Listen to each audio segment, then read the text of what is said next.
என்ன டீம், என்ன மேட்ச் எதுவுமே தெரியாம வாண்டடா வந்து வாங்கி கட்டிட்டு போயிருக்கிறாரு மாண்புமிகு முதலமைச்சர் விஜய் அவர்கள். இவரை கொஞ்சம் கூட பாரபட்சமே பார்க்காம ஈவு இறக்கமே இல்லாம பொளந்து கட்டியிருக்காரு எதிர்க்கட்சி தலைவர் உதயநிதி ஸ்டாலின். இந்த காரசாரமான சட்டமன்ற விவாதத்துல பல உண்மைகள், பல திடுக்கிடும் பகிர் தகவல்கள் எல்லாமே வெளியாகி இருக்கு. என்ன அப்படிங்கறத ஒண்ணு ஒண்ணா விரிவா பார்க்கலாம். Welcome to news Flix decode. நான் இசை.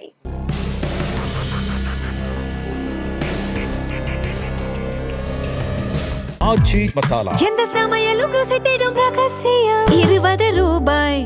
உங்கள் சத்யாவில் இப்பொழுது ஆடி அதிரடி தள்ளுபடி. டயா பூஸ்டர் சுகரை கண்ட்ரோல் பண்ணும், உங்க ஆரோக்கியத்தை மீட்டு தரும். சர்க்கரையை கட்டுப்படுத்துறதுக்கான எளிமையான வழிமுறை, இயற்கையான வழிமுறை. அனைத்து மருந்து கடைகளிலும் கிடைக்கும். பட்ஜெட் கூட்டத்தொடரோட 3வது நாள் கூடுறதுக்கு முன்னாடியே முன்னெச்சரிக்கை நடவடிக்கையா நான் நாளைக்கு வந்து இந்த வாதங்கள் தான் வைக்க போறேன், முடிஞ்சா ப்ரிப்பேர் பண்ணிட்டு கூடவே சேர்த்து அந்த ஹிண்ட்டையும் உங்க வெள்ளை பேப்பர்ல எழுதி எடுத்துட்டு வந்துருங்க, அப்பதான் உங்களால அங்க தாக்கு பிடிக்க முடியும், தைரியம் இருந்தா வாங்கன்னு நேற்றைக்கே உதயநிதி ஸ்டாலின் அவர்கள் வந்து ஒரு சவால் விட்டு முன்னெச்சரிக்கையுமே கொடுத்திருந்தாங்க. அதுக்கேத்த மாதிரியே இன்னைக்கு சட்டமன்றம் கூடின உடனேயே காவிரி விவகாரம் குறித்த அந்த விவாதம் அப்படிங்கிறது ஆரம்பிக்குது. இந்த விவாதம் ஆரம்பிக்கும் போதுதான் பல உண்மைகள் எல்லாமே கொஞ்சம் கொஞ்சமா வெளிவந்துட்டு இருக்கு. முதல்ல ஃபர்ஸ்ட் வந்து வாண்டடா வந்து எப்படி வாங்கி கட்டிக்கிட்டாரு அப்படிங்கிற விஷயத்தை பத்தி தெரிஞ்சுக்கலாம். குறுவை சாகுபடிக்காக காவிரியில இருந்து தண்ணி திறந்து விடாம அந்த பயிர்கள் எல்லாமே வாடி போய் நிலம் எல்லாம் வறண்டு போச்சு.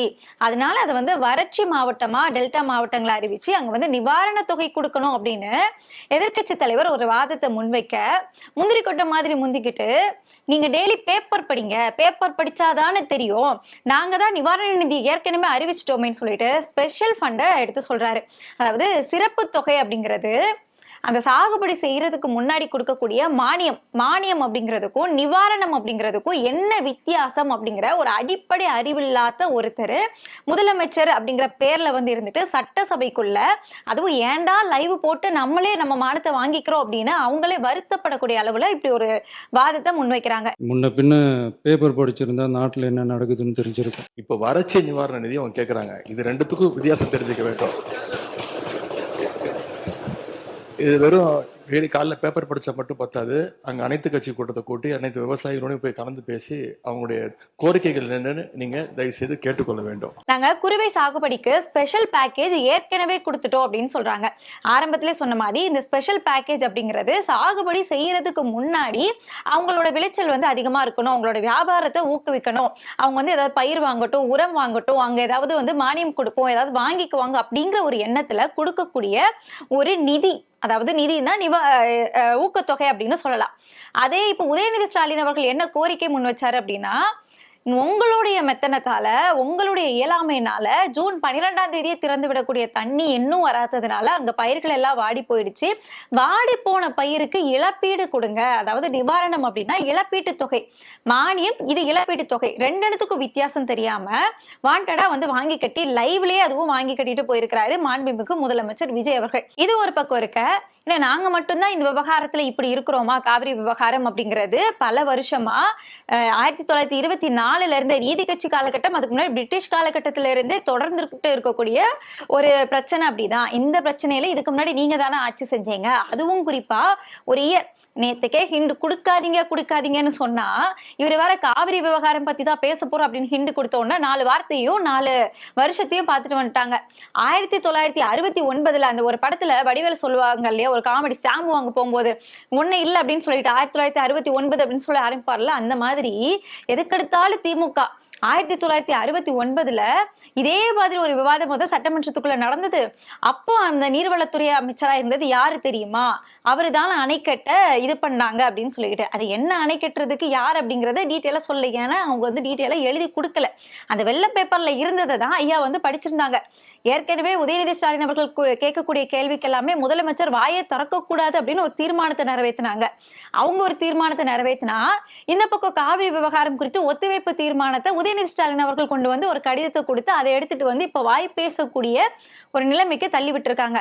அவர் பார்ட்டுக்கு வானத்தை பார்த்த மாதிரி விட்டத்தை பார்த்துட்டு அமைதியா சுத்தி இருக்கிறவங்க எல்லாம் ஆரவாரமா தட்டி அந்த காதுதான் இறைச்சல் கேட்காத அப்படிங்கிறது தெரியல, என்னத்தையோ இழந்த மாதிரி. இந்த ஃப்ரெண்ட்ஸ் படத்துல கடைசி ஒரு கேரக்டர் ஒரு மொட்டை அடிச்சுட்டு அப்படியே விட்டத்தை பார்த்த மாதிரி அப்படியே உட்கார்ந்துருக்கும், அதுக்கு எந்த நினைவும் இருக்காது, பழைய மெமரிஸ் எதுவுமே இருக்காது, அதுக்கு ஒண்ணுமே தெரியாது, நம்ம சொல்றது கூட புரியாது.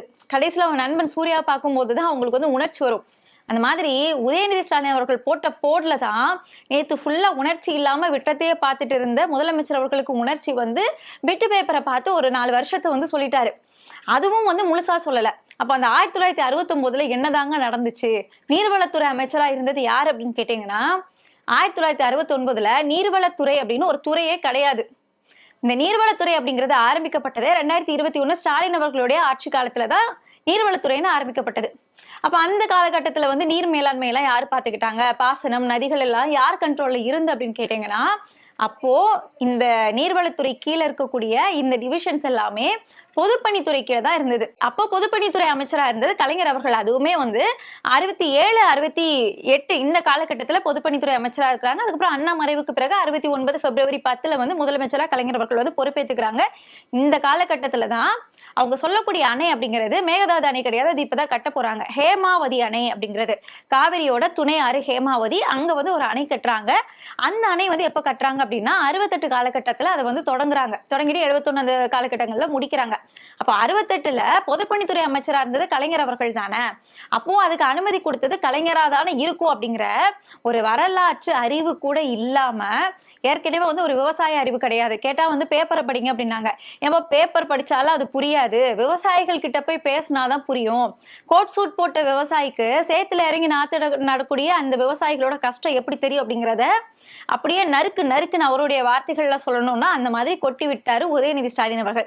அடுத்து இந்த பக்கம் வந்தோம் அப்படின்னா, கொஞ்சம் கூட வரலாறு தெரியாம அப்போ என்ன நடந்தது, அது என்ன அணை கட்டுனாங்க, அப்போ இப்படி நீர்வளத்துறை அப்படின்னு ஒரு துறை இருந்ததா, எதுவுமே தெரியாம சும்மா சொல்லணும் திமுகன்னு சொல்லணும், சொல்றதே சொல்றோம், வெறும் திமுகன்னு சொல்லாம ஒரு வருஷத்தோட சேர்த்து சொல்லிடுவோம் அப்படின்னு சொல்லிக்கிட்டு இன்னைக்கு கலைஞர் அவர்களுடைய நினைவு தினம் அன்னைக்கு இவ்வளவு பெரிய அவதூறை வந்து தூக்கி போட்டுருவோம் அப்படிங்கிற ஒரு திட்டத்தோட இப்படி ஒரு நகர்வு. இதை பார்க்கக்கூடிய லைவ்ல பார்க்கக்கூடிய தாவிகாவினர்லாம் என்ன நினைப்பாங்க, அப்போ இதை ஆரம்பிச்சு வச்சதே கலைஞர் தான் போல அப்படிங்கிற ஒரு மனப்பக்குவத்துக்கு வருவாங்க. ஆனா உண்மை என்ன அப்படின்னா, கலைஞர் அவர்கள் அப்போ பொதுப்பணித்துறை அமைச்சரா இருந்தார் தான், அண்ணா அப்போ முதலமைச்சரா இருந்தார் தான். ஆனா இவங்க கிட்டலாம் கேட்டுதான் கர்நாடகா, அப்போ வந்து மைசூர்னு சொல்லுவாங்க, அவங்க வந்து இந்த அணையை கட்டுனாங்களா அப்படின்னு கேட்டா கர்நாடகா யாரையும் மதிக்கல, தமிழ்நாடு பக்கத்து அண்டை மாநிலத்தையும் மதிக்கல, மத்திய அரசோட அந்த நீர் ஆணையத்தையுமே மதிக்கல, அதாவது CWCன்னு சொல்லுவாங்க இல்லையா, அதையுமே மதிக்காம தன்னிச்சையா கட்டினது அந்த மேகதாது அணை அப்படிங்கிறது. அதுக்கு அவங்க சொன்ன காரணம் என்ன அப்படின்னா, 1924ல காவிரி உடன்பாடு நடக்குது, அதை ஒரு காரணமா வச்சுதான் அவங்க வந்து அணையை வந்து கட்டுறாங்க. இதுக்கு எதிர்ப்பு தெரிவிச்சதே கலைஞர் அவர்கள் தான். முதலமைச்சரா வந்ததுக்கு அப்புறமா இதை எதிர்த்து சட்டமன்றத்துல ஒரு தீர்மானத்தை நிறைவேற்றுறாங்க. தீர்மானம் நிறைவேற்றது மட்டும் இல்லாம நடுவர் மன்றம் வேணும் அப்படிங்கிற கோரிக்கையை நீதிமன்றத்துக்கிட்ட மத்திய அரசு கிட்ட எடுத்துட்டு போனதும் ஐயா கலைஞர் அவர்கள் தான். அப்படி இருக்கும்போது எதுவுமே தெரியாம கலைஞர் அவர்கள் தான் அனுமதி கொடுத்தாரு அப்படின்னு முதல்ல கர்நாடகா அனுமதி கேட்டுச்சா அப்படிங்கிற ஒரு கேள்வி இருக்கு. அதுவே அவங்களுக்கு தெரியாது, முதல்ல அது கர்நாடகாவா அப்படிங்கிறதே தெரியாது, அது மைசூரு, அதுக்கப்புறமா தான் கர்நாடகாவா மாறிச்சு. அது இல்லாம நீர்வளத்துறை வந்து 2021 தான் ஆரம்பிச்சாங்க, அப்போ அது வந்து பொதுப்பணித்துறை, அது கூட தெளிவா தெரியாம இப்படி ஒரு அதுதான் வாண்டடா வந்து வாங்கி கட்டிக்கிறது அப்படின்னு சொல்றது. சரி, அந்த 1924 காவிரி ஒப்பந்தத்துல அப்படி என்னதான் இருக்கு, அது இப்படி என்னத்தை வச்சுதான் அவங்க வந்து அவ்வளவு பெரிய அணையை கட்டுனாங்க, இப்போ வந்து கலைஞர் மேல இவ்வளவு பெரிய பழிய தூக்கி போடுறாங்க அப்படின்னு பார்த்தோம்னா, அந்த காவிரி ஒப்பந்தத்துல என்ன சொல்றாங்க அப்படின்னா, காவிரி மற்றும் துணையாறு, அதாவது அந்த ஹேமாவதி நதி இருக்குல்ல, அங்க வந்து புதிய பாசன பரப்பரவை வந்து 1,10,000 ஏக்கர் அளவுக்கு நம்ம விரிவுபடுத்தலாம். அப்படி விரிவுபடுத்தும் போது 45 DMC கொள்ளளவு இருக்கக்கூடிய ஒரு அணையை கூட நீங்க கட்டிக்கலாம் அப்படின்னு அதுல வந்து ஒரு விதியுமே கொடுக்குறாங்க, அந்த ஒப்பந்தத்துல எழுதியிருக்காங்க. இந்த ஒரு விஷயத்த கையில புடிச்சிட்டு தான் நாங்க கட்டக்கூடிய இந்த மேகதாது அணை அப்படிங்கிறது 1,10,000 ஏக்கருக்கு உள்ளதான் வருது. எங்களோட டிஎம்சி அப்படிங்கிறது 35ல இருந்து 37, அதாவது கொடுக்கப்பட்ட அளவு 45 டிஎம்சி விட கம்மியா தான் இருக்கு. அதனால நாங்க யாருக்கிட்டையும் அனுமதி வாங்கணும்னு எங்களுக்கு அவசியம் கிடையாது, நாங்க அணையை கட்டுவோம் அப்படின்னு தமிழ்நாட்டுக்கிட்டையோ மத்திய அரசு கிட்டையோ எந்த ஒரு அனுமதியும் வாங்காம தன்னிச்சையா கட்டப்பட்ட அணை தான் ஹேமாவதி அணை. ஆனா இப்போ மேகதாது அணையை எடுத்துக்கிட்டோம் அப்படின்னா, அதுக்கப்புறமா திமுகவுடைய பல கட்ட முயற்சிகள் காரணமா இப்போ பல சட்ட நடவடிக்கைகள் நம்ம கையில இருக்கு. சோ அப்படி இருக்கும்போது நீங்க மறுபடியும் வந்து திமுக மேலே குறை சொல்லிட்டு அந்த சட்ட நடவடிக்கைகள்லாம் எங்களுக்கு ஒரு பொருட்டே கிடையாதுன்னு ஒரு அட்டெம்ப்ட் செஞ்சு பாக்குறோம். அட்டெம்ப்ட் செஞ்சு பாக்குறதுக்கு முதலமைச்சர் அவர்களுடைய பாஷையில சொல்லணும்னா, இது என்ன கேப் விட்டுக்கிறேன், அட்டெம்ப்ட் செஞ்சு பார்க்குறோம், முயற்சி செஞ்சு பார்க்குறோம் அப்படின்னு மக்களோட, தமிழக விவசாயிகளோட வாழ்க்கையில விளையாண்டுட்டு இருக்கிறாரு, டெஸ்ட் மேட்ச் மாதிரி. இது ஒரு பக்கம் இருக்க, முன்னாள் அமைச்சர் ரகுபதி அவர்கள் ஒரு வேலிடான ஒரு கொஸ்டினை முன்வைக்கிறாரு. அதாவது, ஒரு ஆங்கில பத்திரிகை மூலமா எங்களுக்கு ஒரு தகவல் கிடைக்க வந்தது. தமிழ்நாட்டுக்கு துளி அளவு சம்பந்தம் இல்லாம காங்கிரஸ் எம்பியான பிரவீன் சக்கரவர்த்தி அவர்களுக்கு தமிழக தாவேகாவுடைய கொள்கை வடிவமைப்பாளர் அப்படிங்கிற ஒரு பதவி கொடுக்கப்பட்டிருக்கா. உங்களுடைய கொள்கை எல்லாத்தையும் அவர் தான் வடிவமைச்சு கொடுத்துட்டு இருக்காங்களா அப்படிங்கிற ஒரு கேள்வியை கேட்கிறாங்க. இந்த டவுட் வந்து நிறைய பேருக்கு இருந்திருக்கும். யாருடா இவங்களுக்கு கொள்கையை வகுத்து கொடுத்தாங்க, இவ்வளவு கன்றாவியா இருக்கு, எங்க என்ன எது இருக்கு அப்படின்னே தெரியல, ஒரு மிக்சர் மாதிரி கலந்த கலவையா இருக்கு, இந்த கலவையை வச்சு என்ன செய்ய முடியும் அப்படின்னு சொல்லி பலரும் வந்து கேள்விக்கு யோசிச்சுட்டு இருக்கக்கூடிய ஒரு விஷயம், ஒரு சந்தேகம் இருக்கக்கூடிய ஒரு விஷயத்த பிரவீன் சக்கரவர்த்தி அவர்கள் தான் வந்து வடிவமைச்சு கொடுத்திருக்காரு, வகுத்து கொடுத்திருக்காரு அப்படிங்கிற ஒரு செய்தியை ஒரு ஆங்கில நாளிதழில் போடுறாங்க. அதை எடுத்துட்டு வந்து சட்டமன்றத்துல கேட்குறாங்க. அப்ப அதுக்கு பதில் என்ன சொல்லணும்? இருக்கு இல்ல அப்படின்னு ஏதாவது சொல்லணும். இவங்க என்ன சொல்றாங்க அப்படின்னா, அவைக்கு கொஞ்சம் கூட சம்மந்தம் இல்லாதவங்களை பத்தி அவையில பேசுறது நாகரிகம் கிடையாது அப்படின்னு ரொம்ப நாகரிகமான டீசன்ட் பாலிடிக்ஸ் பண்ணக்கூடிய தாவேகா வந்து சொல்லியிருக்காங்க. இதுக்கு இது பதில் இல்லையே அப்படிங்கிற மாதிரி கேட்ட கேள்விக்கு ஆக மொத்தத்துல பதில் வரல. சட்டமன்றத்துக்குள்ள எந்த கேள்வி கேட்டாலுமே அதுக்கு சரியான பதில் கொடுக்காம அனைத்து கட்சி கூட்டம் நடத்துங்க அப்படின்னு கேட்டா அமைச்சர் நிர்மல்குமார் அவர்கள் வந்து டீலிமிட்டேஷனுக்கான அனைத்து கட்சி கூட்டத்தை நடத்துறோம், அதுல வந்து ஜாயின் பண்ணுங்க அப்படின்னு சொல்றாங்க. ஏப்பா, கேட்டது காவேரிக்கு, நீங்க நடத்துறது டீலிமிட்டேஷனுக்கு. டீலிமிட்டேஷன் நாடாளுமன்ற கூட்டத்தொடரில் தான் நம்ம வந்து விவாதிக்க முடியும். இப்போ ஃபர்ஸ்ட் நம்ம தமிழ்நாட்டு பிரச்சனையை பார்க்கலாமே அப்படின்னு சொல்லிட்டு கேட்டா சம்பந்தம் இல்லாம பேசுறது, ஒரு டிபேட்ல சொல்லுவாங்கல்ல, நான் சம்பந்தம் இல்லாம பாடவும் செய்வேன்னு லயோலாமணி அண்ணன் உள்ள விட்டுருந்தா அவர் வந்து பாடியாவது காமிச்சிருந்திருப்பாரு 4 பாட்டை. அண்ணனுக்கு எம்எல்ஏ வாய்ப்பு கிடைக்கல, இப்போ வாரிய தலைவரா இருக்கிறாங்க, அது வேற கதை. இப்படி எந்த வகையிலெல்லாம் மடைமாற்ற முடியுமோ அந்த வகையிலெல்லாம் மடைமாற்றி எப்படியெல்லாம் திமுக மேல பழி சுமத்த முடியுமோ அப்படியெல்லாம் சட்டமன்றத்துக்குள்ள திமுக ஏதோ ஆளுங்கட்சி மாதிரியும் தாவேகா ஏதோ எதிர்கட்சிகள் மாதிரியும் திமுக கேள்விக்கு மேல கேள்வி கேட்டு அடுக்க தாவேகா அதுக்கு பதில் சொல்ல முடியாம திணறி திமுக தான் காரணம், நீங்க தானே ஆளுங்கட்சியா இருக்கிறீங்க, நீங்க தான் பதில் சொல்லணும், அப்படியே திருப்பி விடக்கூடிய வேலைகள் தான் சட்டமன்றத்துல நடந்திருக்கு. எது எப்படியோ இந்த வாதங்கள் மூலமா நமக்கு ஒரு சில உண்மைகள் மட்டும் தெரிய வந்திருக்கு. இதே மாதிரி அடுத்த செப்டம்பர் வரைக்கும் இந்த கூட்டத்தொடர் நடக்கும். இன்னும் பல உண்மைகள் எல்லாமே வெளிவரும். தெரிஞ்சுக்கலாம், இணைந்திருங்கள்.